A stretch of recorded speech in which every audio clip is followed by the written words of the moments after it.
Namaste, dear yogis. Today we'll talk about wrists and aching wrists in some yoga poses, especially when we're beginners. So by the end of this video, you'll know how to modify, stretch the wrists, and make sure you practice and don't have achy wrists by the end of your practice or even in the between. We'll cover a few poses and let's start with the down dog. A common issue that we face in the down dog is that our legs, the backs of our legs are not flexible enough. So when we come to down dog, we can't push back enough to put more weight in our feet, and we put more weight into our wrists. What we can do here is step back a little to make sure we put more weight and push the floor away with our palms, at the same time gripping like a frog. So don't put them flat, try gripping the mat and see if that makes a difference.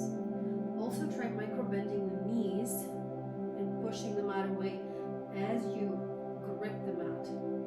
So put pressure and put weight not just in the bottom of your palms but also the fingers. Let's talk about the second pose, and it's the plank pose. Again, the wrist flexibility matters here, just like in the down dog, because our wrists are not flexible enough and we're not used to putting so much weight into our wrist, even if we practice other sports. In the plank pose, we can feel discomfort. What I would suggest here is putting your wrists right underneath your shoulders, opening your fingers really wide, and again try gripping and distributing the weight to all fingers and the entire real estate of your palm. Tucking the tailbone, engaging the core will also help you so not all of that weight is falling on your wrists.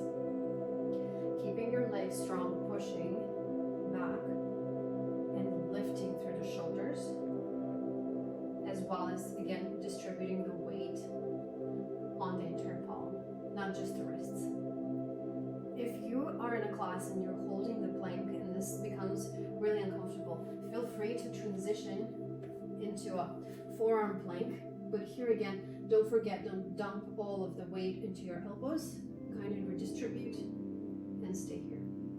And if after the class, after the pose, the entire class is going to upward dog, you can lower as you exhale and go to an upward dog comfortably from the forearm plank as well. The third pose is Chaturanga or lower push-up, which often happens after we hold a plank. So it becomes even more aggravating for the wrists. What we could do here, even if our core is strong enough and our shoulders and the back is strong enough to handle that lower push-up, we could still use our knees to bring less tension into the wrists. So from the plank, as you exhale, you can just bring the knees down. Your shoulders are rolled back and down. Your tailbone is tucked. Your core is engaged.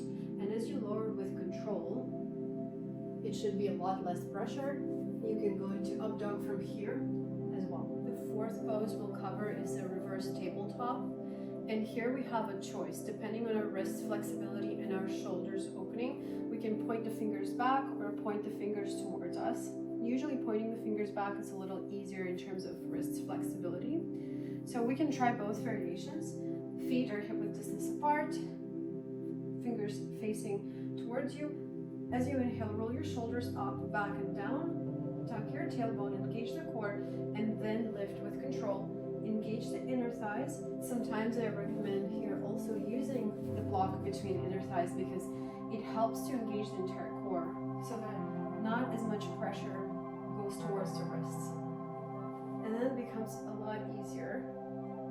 Again, don't forget about your grip and redistributing the weight onto the entire palm and the fingers, not just the wrist. Sometimes when we just begin practicing yoga, even if we don't have any wrist injuries or arthritis or whatnot, the wrists are still aching. So feel free to take a break, whether it's your individual practice at home or you're in a yoga studio.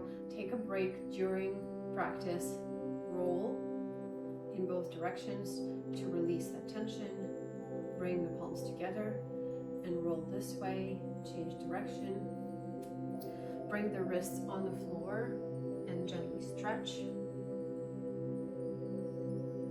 Making sure you work on the flexibility as well.